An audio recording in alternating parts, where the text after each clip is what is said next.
aqui nosso diácono Gerson nesta noite. Louvado seja Deus. Quero agradecer primeiramente ao Senhor Jesus pela oportunidade e pela vida do nosso irmão, aleluia.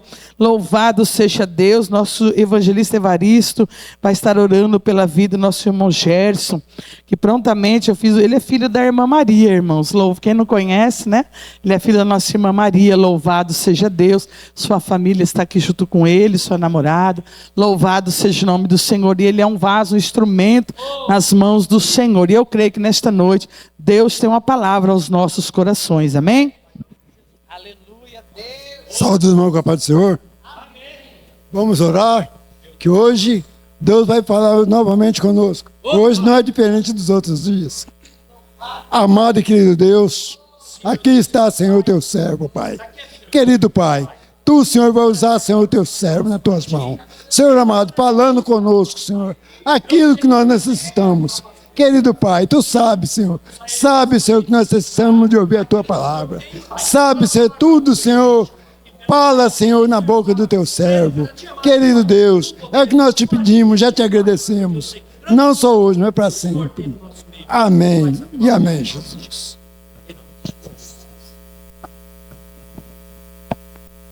Glória a Deus. Cumprimento a igreja na paz do Senhor Jesus. Amém. Louvado seja Deus por mais essa oportunidade. Estamos na presença dele. Poder sentir a presença do Espírito Santo em nosso meio. Deus, ele tem falado com você. E eu creio que ele quer falar mais um pouquinho ao seu coração nessa noite. Deus tem uma palavra ao nosso coração. Eu quero agradecer a Deus por essa oportunidade. E eu gosto de lembrar, irmãos, todas as vezes que eu subo num púlpito para ministrar a palavra de Deus, eu creio que é a vontade dele se cumprindo na minha vida, a chamada dele se cumprindo na minha vida. E eu creio que Deus tem uma palavra ao seu coração. Quero agradecer a vida da missionária Elizabeth, que tem feito o convite para mim. Está ministrando essa noite, vida do pastor. Está dividindo essa tribuna comigo nessa noite. Grande responsabilidade é essa, irmãos. Estamos aqui ministrando a palavra de Deus. Agradecer a vida da minha mãe, da minha namorada que está me acompanhando nessa noite. O meu irmão, a outra vez que ele veio aqui apresentar o menino, ele falou assim: eu vou voltar aqui quando vou ministrar. Ele está ali. E louvado seja Deus por isso. Abra sua Bíblia comigo. Na carta de Paulo aos Efésios, capítulo 3, nós vamos fazer a leitura do versículo 13. Carta de Paulo aos Efésios, o verso 13, para nós estarmos fazendo a leitura nessa noite. Depois que nós lemos, você já toma o seu lugar, amém? Louvado seja Deus, glória seja dada ao nosso Senhor Jesus nessa noite. Quem crê que Deus tem uma palavra ao seu coração nessa noite? E a palavra do Senhor diz assim: por isso peço que não vos senti fraco por causa das minhas tribulações por vós, que são a vossa glória. Mas por essa razão dobro os joelhos diante do Pai, do qual toda a família dos céus e na terra está glorificando ao nome de Jesus. Amém? Louvado seja Deus. Irmãos, essa carta a qual nós lemos, que nós sabemos que é da autoria de Paulo. Paulo, quando ele escreve essa carta, ele está preso em Roma, e ele escreve essa carta, irmãos, para dar um fortalecimento à igreja de Éfeso. E é interessante que essa carta a qual Paulo escreve é uma das cartas que mais Paulo fala do mundo espiritual. Quando Paulo ele escreve o livro de Efésios, ele vai falar das potestades, ele vai falar dos principados, ele vai falar do mundo espiritual de uma forma geral, ele vai falar das armaduras de Deus, que nós temos que ter essas armaduras, e ele vai falar um pouco mais profundo do mundo espiritual. E nós, como os crentes, nós temos que estar cada vez mais inserido nesse mundo espiritual. Porque Deus é espírito e ele deseja que nós o adoramos em espírito e em verdade. Então nós temos que saber daquilo que Paulo está falando. E Paulo, preso nessa prisão em Roma, ele vai escrever essa carta aos irmãos de Éfeso, porque Os irmãos de Éfeso, quando eles escutam que Paulo está preso, eles começam a desfalecer espiritualmente. Eles começam a ficar fracos espiritualmente por conta da prisão de Paulo. Paulo, ele está preso, mas ele ainda continua ministrando a palavra de Deus. Ele continua ainda endereçando cartas às igrejas que ele foi lá, instituiu em cada região. Paulo, ele está preso, mas o seu espírito, ele está livre. Eu quero dizer para você nessa noite, já nessa introdução, que muitas das vezes nós estamos passando por tribulações, sim, mas o nosso Deus, o nosso espírito, ele está livre. Deus, ele tem algo para fazer na tua vida. Enquanto ele está preso, ele endereça essa carta a Éfeso, mas no sentido de quê? De dar um ânimo espiritual àquela igreja. Para dar um avivamento espiritual para aqueles irmãos que estão muito tristes por conta da tribulação de Paulo. E Paulo, ele começa o capítulo 3 dizendo isso: olha, eu sou o Paulo, aquele que é ministro de Jesus, preso por conta dele. Eu fui esse que instituí a palavra, que levei a palavra até vocês, que falei das coisas espirituais até vocês. Ele fala que ele precisava padecer por conta dessa situação. Que ele estava passando por tribulação, sim, mas ele estava cumprindo o seu chamado, o seu ministério. Muitas das vezes nós estamos passando por tribulação, mas ainda nós continuamos pregando, nós continuamos louvando, descendo na madrugada em oração. Nós não deixamos de buscar a presença de Deus.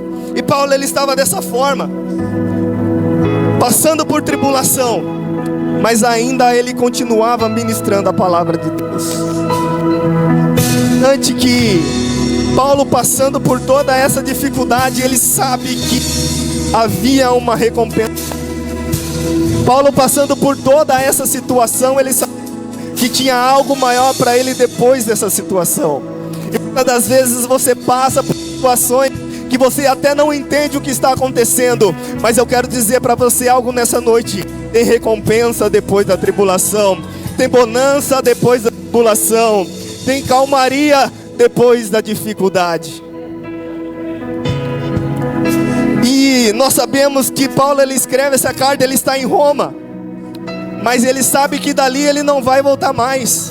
Ele não vai abrir mais uma igreja, ele não vai fazer mais nenhuma viagem missionária, ele vai morrer. Mas mesmo assim ele está tentando dar um ânimo para aquela igreja. Ele está querendo que aquela igreja volte à plenitude do Espírito de Deus. Ele quer que aquela igreja volte a ser fervorosa novamente como foi. Porque quando Paulo, ele estava em Éfeso, ele mostrou o poder de Deus verdadeiramente. Porque quando Paulo estava em Éfeso, a Bíblia vai nos dizer que as pessoas iam até Paulo, levavam lenço, as pessoas eram curadas. Quando em Éfeso, ele ia, ministrava a palavra de Deus, demônios batiam em retirada, pessoas se jogavam aos pés de Paulo para ser curado. Então nós vemos que o avivamento tomou aquela cidade, e aqueles crentes foram avivados. Eu quero dizer para você algo nessa noite, que o mesmo Deus que atuou lá, ele continua aqui. Deus ainda, ele faz e continua fazendo em nosso meio. Ele não mudou, ele é o mesmo. Se você crê nessa forma, você sabe que Deus, ele tem uma providência para você depois da tribulação. Se você crê desse jeito, você sabe que Deus, ele ainda continua trabalhando em favor de vós.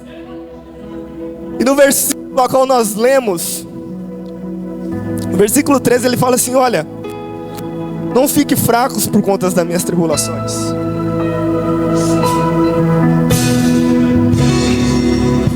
E se nós fôssemos ministrar isso no dia de hoje, quantas vezes nós passamos por tribulações? Quantas vezes nós estamos passando por dificuldade? Nós temos que animar alguém, nós temos que incentivar alguém, nós temos que trazer alguém para perto de Deus, mesmo passando por dificuldade, mesmo passando por situações difíceis. Nós temos que manter a firmeza e animar alguém. E Paulo, ele fala assim: olha, não fraqueça por conta das minhas tribulações, porque as minhas tribulações são a glória de vós. Porque o problema qual eu estou passando é a alegria de vós, é mostrando aquilo que tem depois desse mundo. E aí ele começa o versículo 14 dizendo assim, ó: por conta disso eu coloco meus joelhos no chão em favor de vós. E muitas das vezes nós vamos buscar algo e nem sempre é por nós, nem sempre é ao nosso favor, nem sempre é por algo que nós estamos passando ou vivendo. Quando nós vamos colocar os nossos joelhos no chão durante a madrugada, muitas vezes não é por nós, não é em favor da nossa pessoa, ou é pelo marido, ou é pelo um filho que não vem, é por uma situação que não acontece, é por uma causa na justiça que não tem desenrolo, é por uma prisão que não se abre. Muitas vezes nós colocamos nosso joelho no chão e não é por conta de nós, mas é por conta de alguém. E eu quero dizer para você nessa noite: mantenha esse joelho no chão, porque tem vitória vindo da parte de Deus. Continua com o seu joelho no chão, porque não é a favor de você, é a favor de alguém. E Deus tem providência depois dessa situação. Deus tem algo para fazer. Aquele que busca Deus na madrugada, Ele coloca, Ele abre as portas, Ele quebra a cadeia, Ele quebra o laço, Ele quebra o jugo e faz algo para você. Por isso eu coloco o meu joelho diante de Deus, por conta de vós. E às vezes nós, quando estamos passando por uma situação, nós vamos e procuramos ajuda de muitas pessoas. Muitas vezes um advogado renomado, um juiz que é um excelente juiz. Nós vamos colocar a nossa causa diante de um grande médico. Mas Paulo não.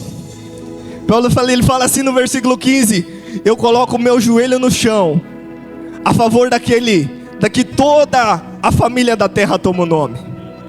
Não é o juiz, não é o advogado, não é o médico, mas é o melhor médico, é o melhor juiz, é o melhor advogado. Você colocou o seu joelho no chão, e você está colocando o seu joelho e clamando o nome daquele que tem o poder no céu, na terra e debaixo da terra. Todo o poder está no nome do nosso Senhor e Salvador Jesus Cristo.